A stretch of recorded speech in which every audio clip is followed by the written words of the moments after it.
These notes are going to go over speciation. So what is speciation? Speciation is the origin of a new species. The idea is that life on Earth started with a single organism type, so some sort of bacteria, and then that split into, amoeba, and then eventually came plants, and then eventually you had fish, and then you had amphibians, and so on and so forth. And so at some point in time you got a split, and that split is called the speciation event, where you get a new species. So species is, well, this definition sucks, but it's the biological definition of a species, but you'll see that it's not actually a great definition. So a species is a population or a group of populations whose members have the potential to interbreed with one another in nature and produce viable, fertile offspring. So this is the definition that scientists have for species. So if you take two organisms and you try and breed them together and they can't have babies anymore, then they are no longer a species. So if you take your house cat and try and breed that together with your dog, you're not going to get cat dogs. Okay? It doesn't work. And so those are different species, and that's what the definition of a species is.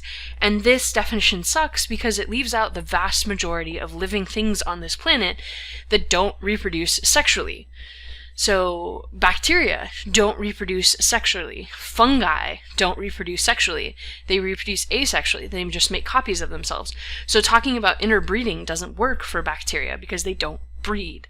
So it's kind of a bad definition. There are things that have to get in the way of reproduction in order for speciation to start. So those barriers are reproductive barriers, and they prevent the organisms from producing these offspring in the first place. And this is kind of the first step towards speciating, is there has to be a barrier that is preventing their reproduction. So the barrier could be pre-zygotic. Okay? Pre-zygotic. So a zygote is a fertilized egg. So if sperm fertilizes an egg, that forms a zygote. So a pre-zygotic would be before the sperm and egg ever meet. And so it prevents mating between species. And it doesn't allow the egg to be fertilized if the members of the species attempt to mate. So here's an example. You have a monkey and you have a bird. Can that monkey and that bird have babies? No, that is a pre-zygotic barrier. Birds and monkeys don't reproduce the same way, like the parts don't fit together, so they wouldn't reproduce in the first place.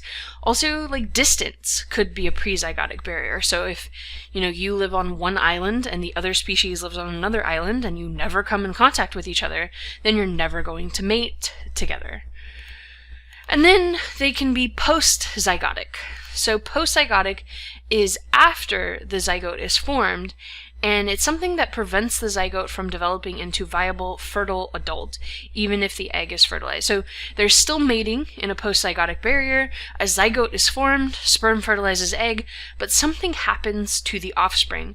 So the offspring, either they're not viable, meaning they die, or they're not fertile, meaning they don't reproduce on their own. They can't have babies. So an example of that is here. Here you have a lion, here you have a tiger. These you're familiar with.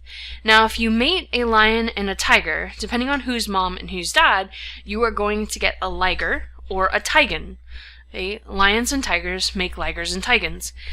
And if you have a liger, let's say you have two ligers, and you have a male liger and a female liger, and you mate them together, you breed them together, you will not get babies.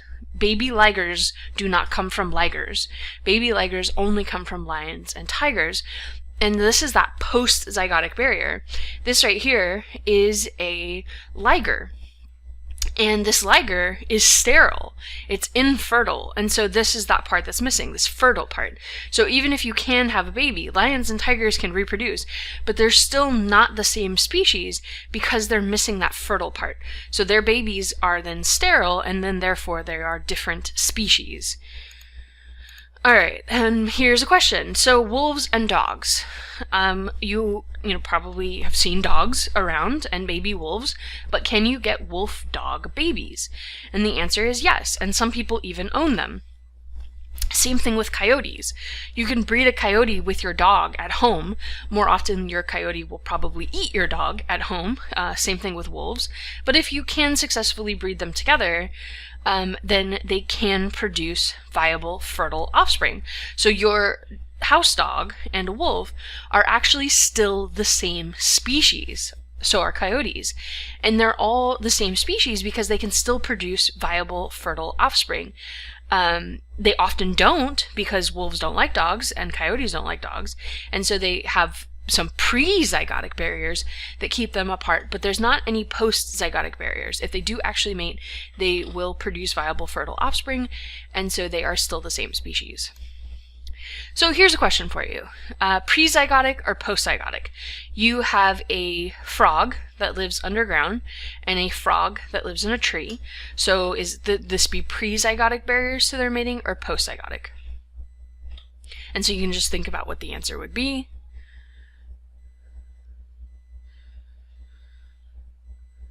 And so for this one, you should have said pre-zygotic. Pre. They're never going to run into each other because this animal lives underground and this animal lives in a tree, and that prevents them from mating in the first place. How about here? They are frogs that fall in love with each other, and they produce some derpy offspring here that cannot, reproduce or survive on its own. It's not viable.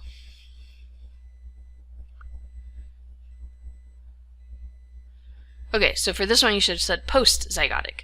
They can produce a zygote. It can survive. It will eventually die though, so it is not viable, so that is post-zygotic. Oh, here's another example. This is a horse, this is a donkey, this is a mule. And if you want some mules, let's say you have a mule farm, and you have a bunch of mules, you can't make mules from mules. Okay? If you want to get some mules, you need horses and donkeys, because mules, just like lagers and tigans, are sterile. They are infertile. They cannot reproduce. And so if you want more mules, you have to breed horses and donkeys together to get that. So would that be pre-zygotic or post-zygotic?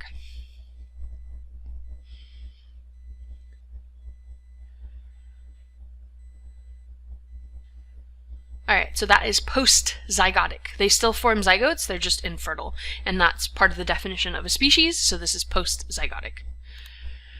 Alright, blink is the origin of a new species. Think about what the answer would be. And that would be the title of this notes, which would be speciation. Speciation is the origin of a new species. In order to be considered the same species, you have to be able to blink with another organism and produce F and viable offspring. So think about what these two answers would be.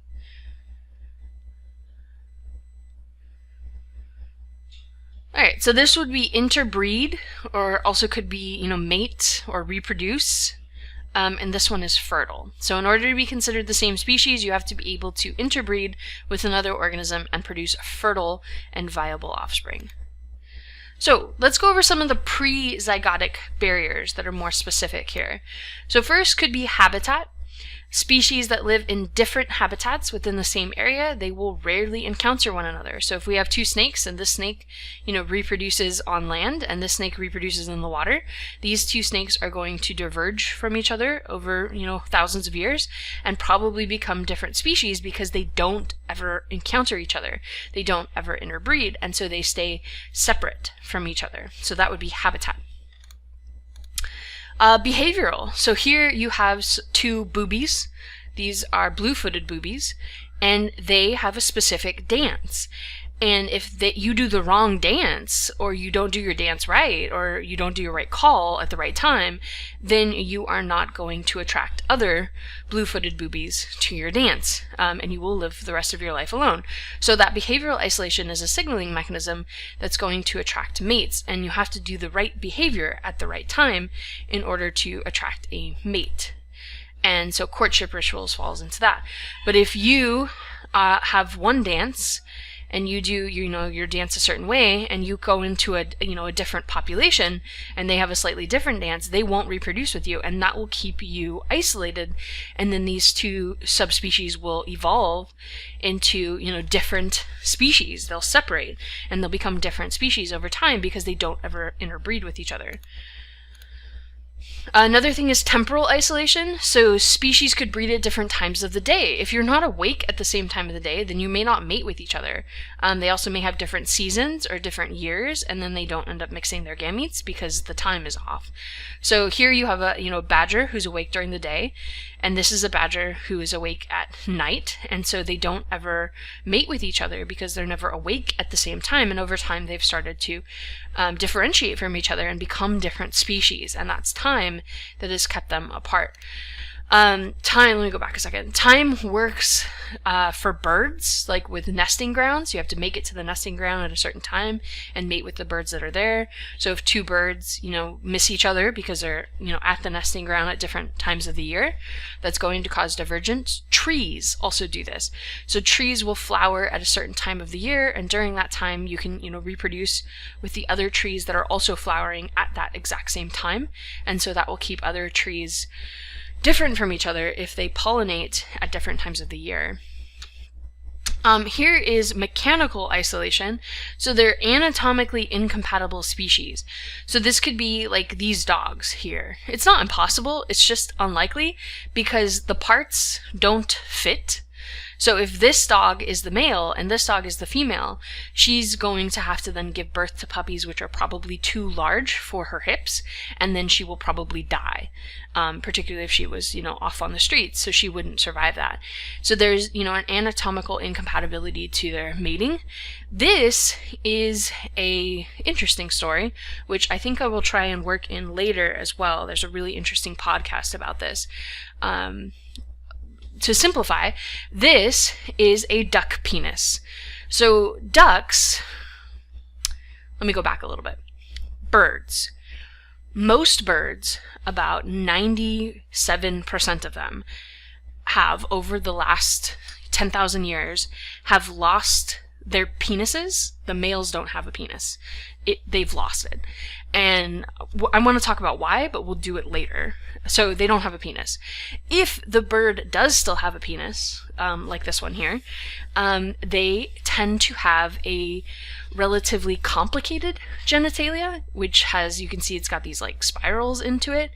And the female anatomy also is spiraled and crooked as well. And the reason why this is birds who kept their penis, like ducks, they are rapists. Ducks force copulate, they rape female ducks, and that's how they reproduce. And so over time, males have had to get more and more complicated penises to match the super complicated anatomy of the female duck. And so also something interesting is the duck penis falls off every year and they grow a new one. So it's like you just have it for the spring and then it falls off at the end of spring, and then you don't have a penis, and then you grow one again. And the next year you can grow an even more complicated one. And so there's this like evolutionary arms race of like super complicated genitalia amongst the ducks, and the females want to grow these complicated, vaginas to avoid being raped by these male ducks. And in return, the male ducks have had to grow even more complicated genitalia to keep up with that. And so that can lead to anatomical incompatibility, because if, his penis corkscrews to the right and her vagina corkscrews the opposite direction, then they don't fit together. Alright, then you can have gametic isolation. This is a big deal for fish. So with fish don't reproduce internally like people, they reproduce externally. So if you're a male fish, you're going to swim over the female fish's eggs, and you're going to, squirt your sperm into the ocean and hope it makes it onto the eggs. Well, that's a problem if you got female fish who laying their eggs close together to other species. And so the sperm has to know which eggs it's allowed to fertilize, and so eggs have evolved the ability to keep some sperm out, particularly if it's not of their same species. This also can happen in the reproductive tract. So if your species is used to, having sperm survive in like a really acidic environment, and then you try and reproduce with an animal that has like a more basic environment for the reproductive tract, then the sperm will die. And so eggs may recognize sperm of only their own species, and then they block all the other sperm from getting in. This is really important for fish because you don't want like some random fish fertilizing your eggs with their sperm that isn't going to be compatible with your DNA, and then none of your eggs are going to survive. So eggs have to be able to like block out sperm of species that don't match. Alright, so that's a lot there. Let's do a review. So of these 5, what would this be? Here you have March to May, and they're showing that the wood frog mates here at the end of March, and the leopard frog mates more towards the beginning of April. So which one of these would match with this graph that you see here?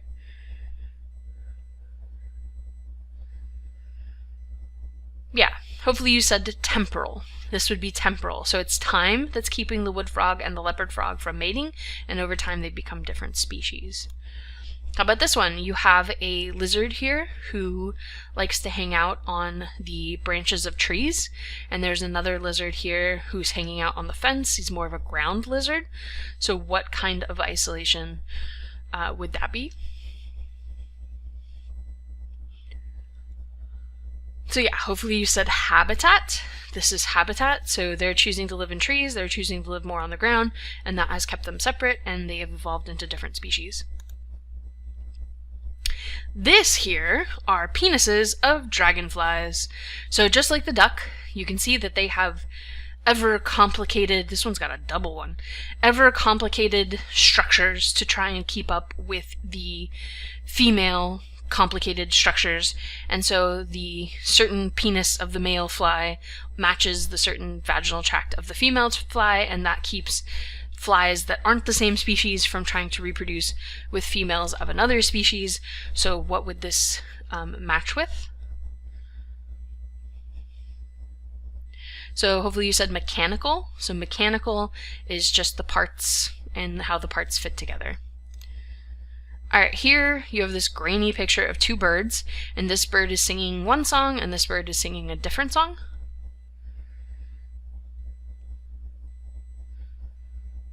So hopefully you said behavioral. Behavioral because they have different behaviors which are going to keep them from mating with each other. Alright, so post-zygotic barriers. We just went through some pre-zygotic barriers. So post-zygotic barriers could be these 3 things. You could have reduced hybrid viability, so the offspring dies during development. It doesn't make it to birth.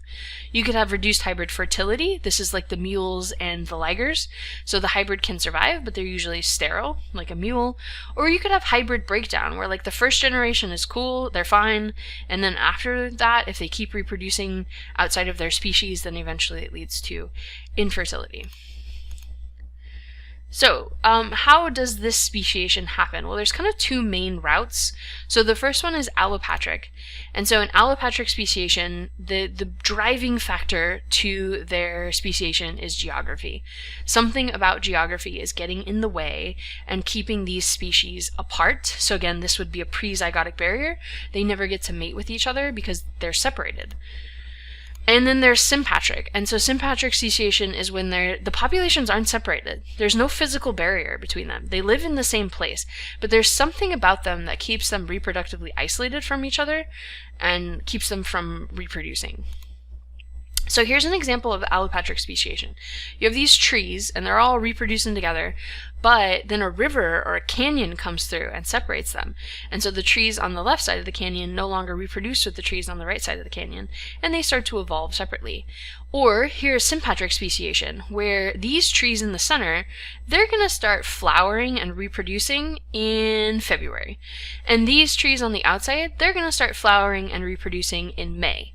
And so they're right next to each other. There's no physical barrier between them. But because these ones in the center reproduce earlier, they reproduce with each other, and the ones on the outside are separate, and they don't reproduce, and they stop interbreeding. That's sympatric. There's no physical barrier, but there is something that's keeping them separated. And then here's allopatric speciation. So we have these examples. This is real world example. You have the Grand Canyon, but the Grand Canyon wasn't always there. As the Colorado River, before it came through and kind of ate a hole in the Grand Canyon, you had these populations of squirrels, and they lived on they lived in the Grand Canyon together, this one population. And then the river came through and it separated the two sides of the canyon, and now you have these squirrels that evolved separately. And the squirrels on one side of the canyon, they don't ever interact with the squirrels on the other side of the canyon, and so because of that, they have become different species. And so the squirrels on the right rim of the canyon no longer reproduce with the left squirrels on the other side of the canyon because they've been separated for so long. And so this is a real life example of allopatric speciation. So something came through and separated the species, and then they started reproducing. And even if you brought these two together today, they still wouldn't reproduce with each other because they have different behaviors. And so they wouldn't want to have babies together because they act different. And then sympatric speciation is when a new species arises within the range of the parent population. I already talked about that example with the trees here. And then there's reproductive isolation, but no geographical isolation. They're not physically separated from each other, but something else is keeping them separated. Animals can become reproductively isolated within a geographical range if genetic factors cause them to become fixed on resources not used by the parent population. Something about their DNA has to keep them separated because it has to keep going from generation to generation. So it needs to be something inheritable. And when you flower and reproduce, that could be something that's inheritable and passed down to the next generation. So it could be a different food source, like maybe one type of bug has the ability to digest fruit, and the other type of bug has the ability to only digest, rotten meat. And so they become fixed on different food sources, and so they don't interact with each other, even though they could. They're in the same place. They're just looking for different things. Or they could have different breeding grounds. So if you only reproduce on the islands of Hawaii versus another kind of turtle that only reproduces in California, then they're going to be separated from each other, even though the oceans touch, and the California turtles could swim to Hawaii and vice versa. They don't because they breed in different places. And that's going to cause speciation to occur, even though there's no physical barrier in between them. So your turn. Is it allopatric or sympatric? Here you have these things called hawthorn flies, also called apple maggot flies. And these flies want to lay their babies on green apples, and these flies want to lay their eggs and their maggot babies on red apples. And so these flies only reproduce on red apples, and these flies only reproduce on green apples. So would this be allopatric or sympatric?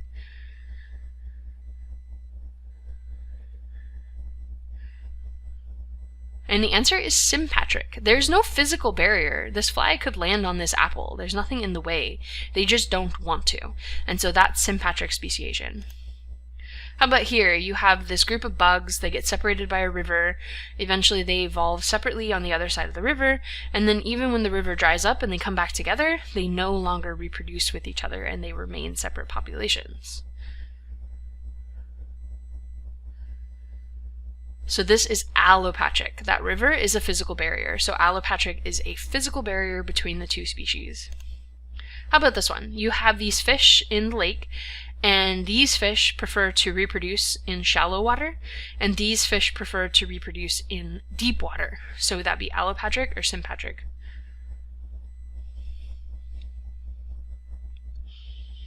And so the answer would be sympatric. There's not a physical barrier in the lake, they're just preference. These would rather be deep water fish, these would rather be shallow water fish, and over time they start to evolve separately so that they start to look different. So this is sympatric. There's not a physical barrier, but there are choices that they're making that keep them separate from each other. Alright, last thing to cover is how fast this thing goes. So there are two kind of alternate views on how fast speciation can occur, and it's called gradualism or punctuated equilibrium, and there's evidence for both. Both of these occur. Species descend from a common ancestor, and they diverge more and more over time as they require unique adaptations. That's gradualism. So we start with this one butterfly, and then over time, this lineage over here becomes lighter and lighter and lighter, and this lineage over here becomes darker and more orange over time. So lighter, more orange. And that is going to keep them separate because now they don't look the same at all, but the change was gradual. A very gradual change is gradualism. So there's lots of intermediate forms on the way to the change. Or the one over here is punctuated equilibrium. You start out and all of a sudden you get a big burst of mutation. And so this one gives rise to, all of a sudden you end up with this mutant orange butterfly. There were no intermediate forms. It was just sudden, and that one stays on for the rest of its existence. Or over here, all of a sudden there was a new white mutation and it stayed that way, and it didn't change. Here is an example. Oh, you're supposed to tell me. So is this gradualism or punctuated equilibrium, where you start out with this ancestor bug and over time these become more shaped like a small leaf and these become more shaped like a larger flat leaf?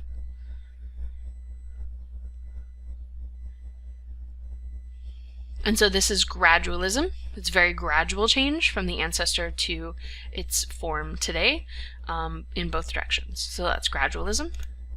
How about this? Alright, so this is also gradualism. If you start out with some sort of common ancestor to apes and you look at the human forms that we have taken up through today's Homo sapien, you can see that it was a pretty gradual change along the way. These are different species, so like this could be Neanderthal, this could be Homo erectus, this is Homo habilis. They're all homos, which is our genus, but we have slightly different species along the way, and so this is gradualism. How about this one here? So green butterfly, orange butterfly, purple butterfly. So this is punctuated equilibrium.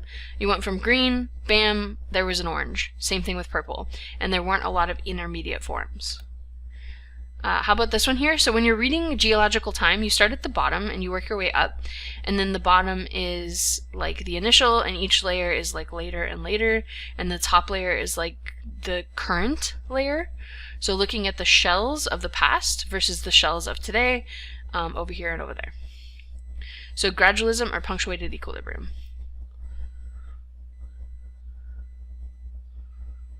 Alright, so this one's punctuated equilibrium. So if I look at the shell in the past, in this layer, they were there and they look like this. And then later, they still look like that.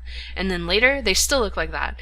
And then today, they still look like that. There was like no change. But if I come this way, so I have a shell, and then the same shell, and then all of a sudden, bam, super long snails today. So there weren't intermediate forms, like it didn't get longer and longer and longer over time. It just all of a sudden got super long. That is punctuated equilibrium. How about giraffe? So this is, 20 million years ago, the ancestor to the giraffe, and then you can see that it started to diverge. You have something that looks like an okapi, then they got their spots, and their neck's starting to get longer, and then today's giraffe with the super long neck, which evolved about 5 million years ago. So this is gradualism. So you can see the gradual change that gave us today's giraffe, and this is how it evolved.